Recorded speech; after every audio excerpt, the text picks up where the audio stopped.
Good morning, everyone. It's raining here today. It's raining quite a bit, which is great. Fills up our spring house. We liked it. The dogs are back. They're fed. And I have to go to the barn in a little bit, which I will. And we are in Numbers 5. Oh, here we go. Continue. Various laws. More laws? We got more. Ugh, this is all just about... Oh, they're long chapters, too. Well, let's get reading here. I'll save my 2 cents for now. Okay, Numbers 5. Expulsion of the unclean. Here we go again. Gosh almighty.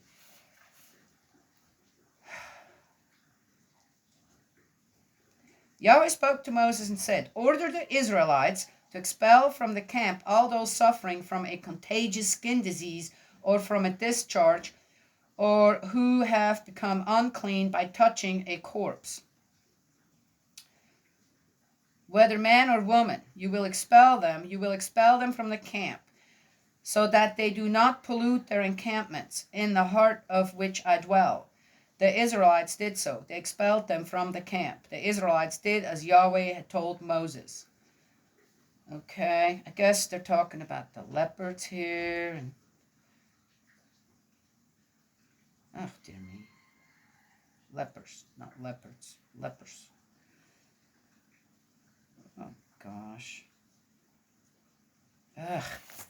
I don't know if you guys remember here we go again. The movie Ben-Hur, and on how his mom and sister ended up, after 4 years, they became lepers in that prison. And oh, dear me. And then when he got back, he found out, and they had already been expelled into the leper colony there, and he went and looked, and what a sorry state these people all had to live, right? Yes? Is that, God really approve that? Would he? As said, something else comes to mind here. As I said, sometimes I have to just wonder on how these things are written down, and on how the people at the time who were in charge just took matters into their own hands. Right? Yes? All right. Some people said, well, but that kind of would make sense because you don't want to. Yes, I get that too, right? But as I said, what kind of conditions were they then living in? Kind of just because they're sick? What if we were to just still do this now?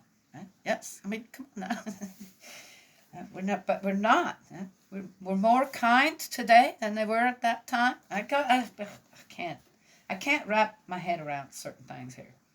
Restitution. Yahweh spoke to Moses and said, "Speak to the Israelites. If a man or woman commits any of the sins by which people break faith with Yahweh, that person incurs guilt. The person must confess the sin committed and restore in full the amount owed, with 1/5 added. Payment is to be made to the person wronged." Break faith with Yahweh? 10 Commandments? Does that have something to do with the 10 Commandments? I have no idea. If, however, the latter has no relation to whom restitution can be made, the restitution due to Yahweh reverts to the priest, apart from the ram of expiation with which the priest makes expiation for the guilty party. Now, we're back in Exodus. "For of everything the Israelites consecrate and bring to the priest, he has a right to the portion set aside." All right. Okay. "Whatever anyone consecrates is his own. Whatever is given to the priest belongs to the priest." Cereal offering in cases of suspicion. Oh. Dear me. Yahweh spoke to Moses and said, Speak to the Israelites and say, if anyone has a wife who goes astray and is unfaithful to him, if some other man sleeps with the woman without the husband's knowledge, and she secretly makes herself unclean without any witness against her and without anyone catching her in the act, if then a spirit of suspicion comes over the husband and makes him suspicious of the wife who has disgraced herself, or again, of this spirit of suspicion comes over him and makes him suspicious of his wife, even when she's innocent, then the man will bring his wife before the priest, even when she's innocent, and on her behalf make an offering of 1/10 of an ephah of barley meal. You got to be kidding me. No way. He will not pour oil over it or put incense on it, because this is a cereal offering for a case of suspicion, a memorial offering to recall guilt to mind. Okay. Wow. No way. That's not God. No, there's no way. This is man-made stuff right here. I don't believe that for a second. This is give birth, right? Give birth and sustain it in a way. Rumors, gossip about people who are what? I'd say 3/4 of the time always innocent, or so much added on to that. Okay, and that is something that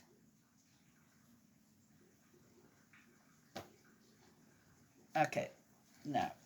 No. And at that time, I mean, holy cannoli, what a way, again, to go after women, okay, who, dear me, I mean, when it came to all that, under the laws that the women were all under, when it came to that, considering the guys, there's no way. Would you break the laws as a woman? No. You wouldn't, right? Or if there were women who just said, well, forget this, I'm just going to do what I want. I'm sure there were very few of them, right? Yes? I'm not, okay, hey, people can read this however they want. I do not believe this is God's word. This is not new, inspired by God. I cannot believe that. All right, here we go. The priest will then bring the woman forward and place her before Yahweh. The priest will then take fresh water in an earthen jar, and on the water throw dust that he has taken from the floor of the dwelling. After he has placed the woman before Yahweh, he will unbind her hair and put the commemorative cereal offering, that is, the cereal offering for a case of suspicion, into her hands. In his own hands, the priest will hold the water of bitterness and cursing. Oh, my God. I said, what if the woman was innocent? Doesn't matter. Let the man do what they want.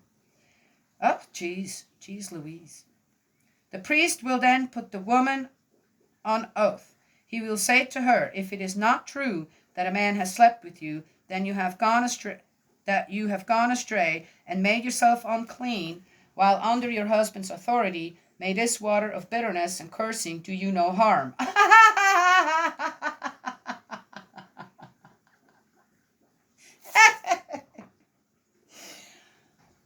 Okay, all right, Danielle. Oh my gosh, it's either that or cry.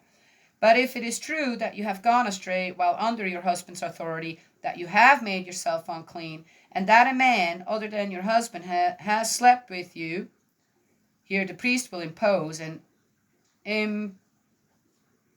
imprecatory oath on the woman. He will say to her, may Yahweh make you the object of your people's execration and curses, by making your sexual organs shrivel and your belly swell.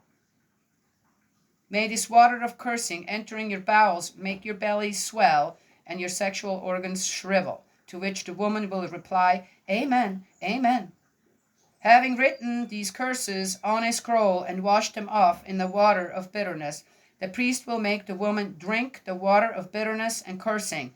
When the water of cursing enters into her, it will become bitter. Just depends on what you know about herbs. I wonder how many women didn't get sick. What a way to make sure.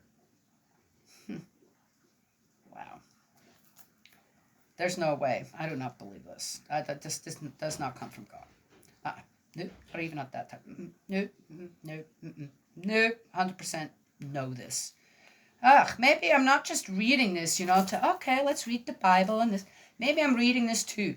This is to clear God from some of this really heinous stuff that people did to others. You know what? And get away with it. You know why? Well, yeah.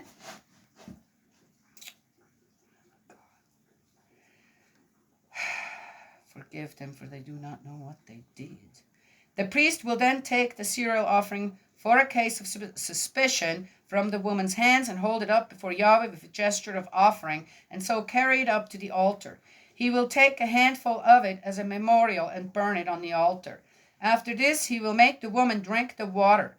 After he has made her drink it, if it is true that she has made herself unclean and been unfaithful to her husband, the water of cursing then entering into her will indeed be bitter. Her belly will swell and her sexual organs shrivel. And she will be an object of execration to her people. But if she has not made herself unclean, but is clean, then she will go unscathed and will bear children. Unbelievable. Superstitious baloney. That's suspicious right here. This superstitious baloney. Oh my, I can't. Oh, ugh. Such is the ritual in cases of suspicion. You want to get rid of a woman? I guess men just found a way to do it. Such is the ritual in cases of suspicion when a woman has gone astray and made herself unclean while under her husband's authority, or when a spirit of suspicion has come over a man and made him suspicious of his wife. I would have a good look at the husband and wonder why he's so suspicious. Probably because he done some stuff. No, okay. I'm telling you. When a husband brings such a woman before Yahweh, interesting. When a husband brings such a woman, it's not when a husband brings such a wife, doesn't say that, woman before Yahweh, the priest will apply this ritual to her in full. The husband will be guiltless, but the woman will bear the consequences of her guilt. Well, fine then. Look there. Yay. Okay. I don't even have anything else to say to this. Thank gosh. Jeez Louise. Just makes me mad. Well, there you go. Now, I'd like to know, and I could go and look it up, right? I have no doubt that I would find, well, maybe, you know what? Maybe I will. That's what I'll do right after this video. Go and look it up and see. Explain that to me. I'd like to hear someone explain that to me today. How that is something that God would put in place.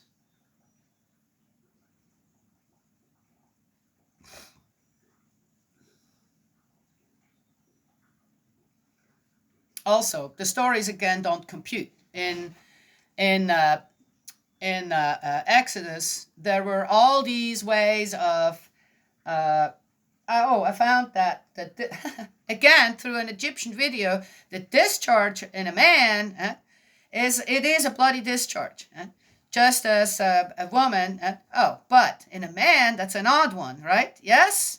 In a woman, it's a normal, natural thing. Oh, maybe at the time they didn't know that. Right? So women were just treated as, okay, whatever. Oh, my gosh, okay. We got all the science now. We know better and all this. Maybe at that time, I have no idea.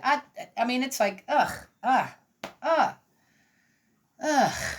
dear me. So here, just under suspicion, not even confirmed, right? Just under suspicion. And I said,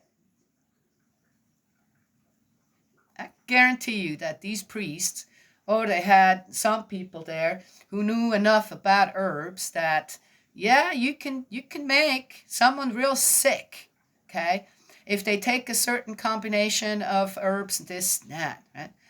Whatever. It's just, yeah, regardless. Yeah. So that would be interesting. How many women actually weren't guilty, right? Yeah. This is ridiculous. Absolutely ridiculous, and you cannot tell me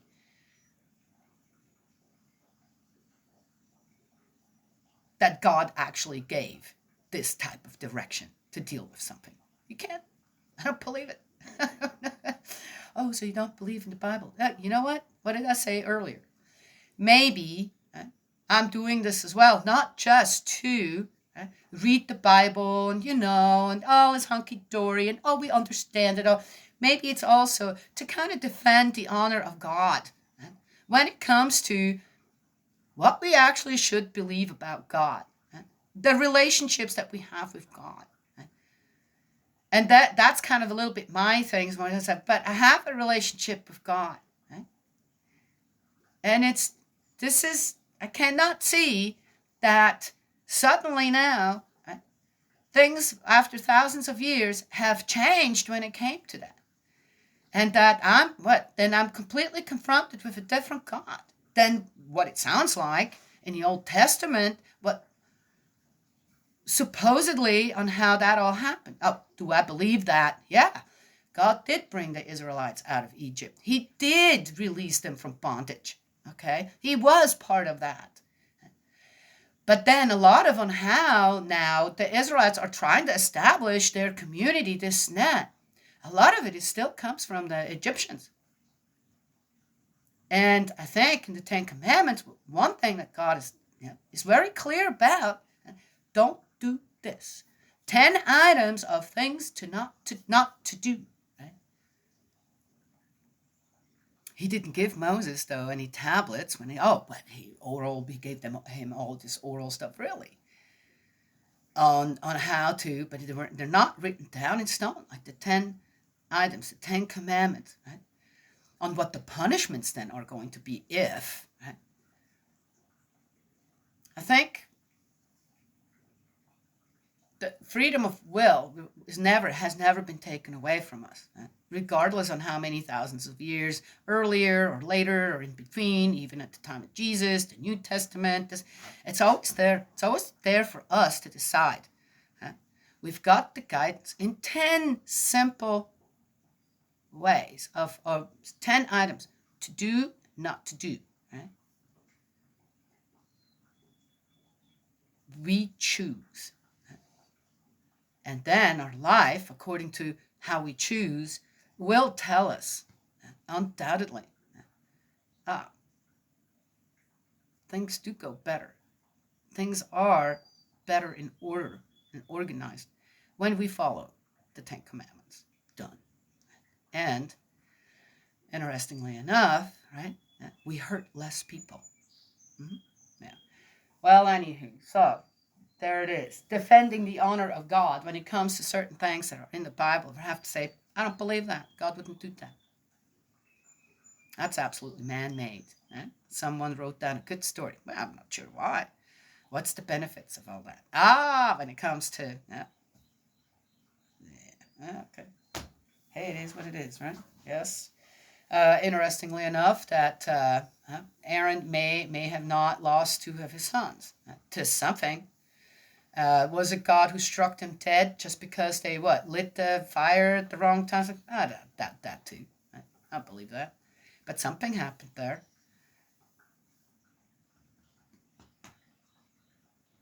Guess we'll never know. Till we go to spirit world, then we'll get to know it all. Don't you think it's interesting? So, if people have a near-death experience, or or people who are, reports have come back, from the dead, from the spirits. Don't call them the dead. I know. From the spirits is what people understand.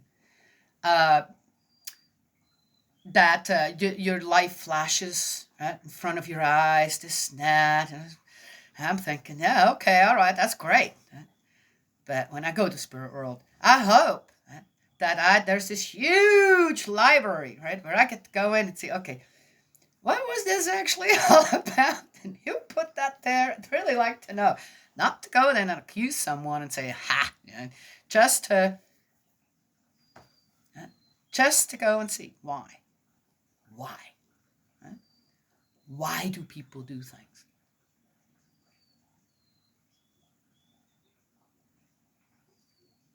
That no one should do. Why are they doing it? Where is their heart to mind? Yes? And does the level of intelligence, per se, have anything to do with it? Well, anyway, I guess I'll have to wait until my time comes. Spirit world's laughing. Yeah, you're going to last a long time. I don't have to worry. So you got to read the Bible. Then you have to, I should go and figure out if I do one every day. So if I do 5 a week, I'm going to go check that out, how many years it's going to take. And then I still have to do the divine principle.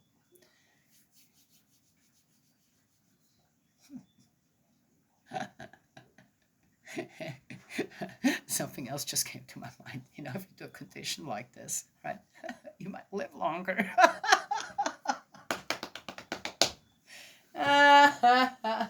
All right. That's what I had to share this morning. That's very disturbing, isn't it? I said, I know I laugh, but it's either that or cry and go, there's no way. So am I also reading the Bible to preserve God's integrity?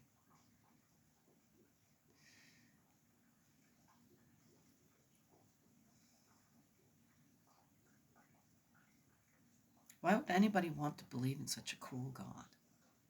As I said, that my experiences aren't like that with God.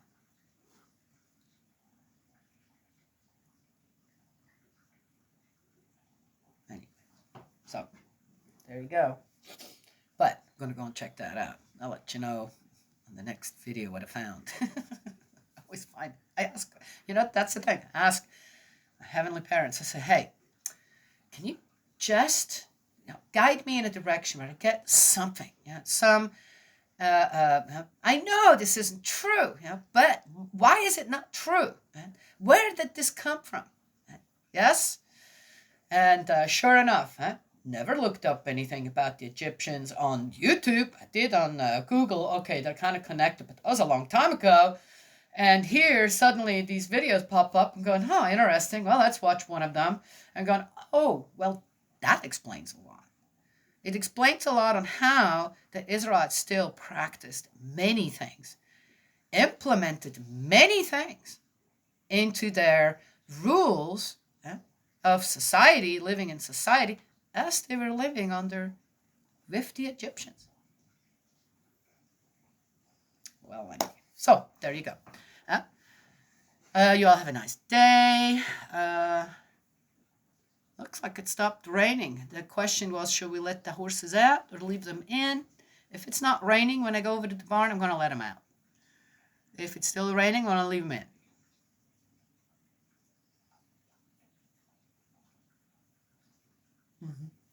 God's love and blessings always, and may He protect you, and I will talk to y'all another time.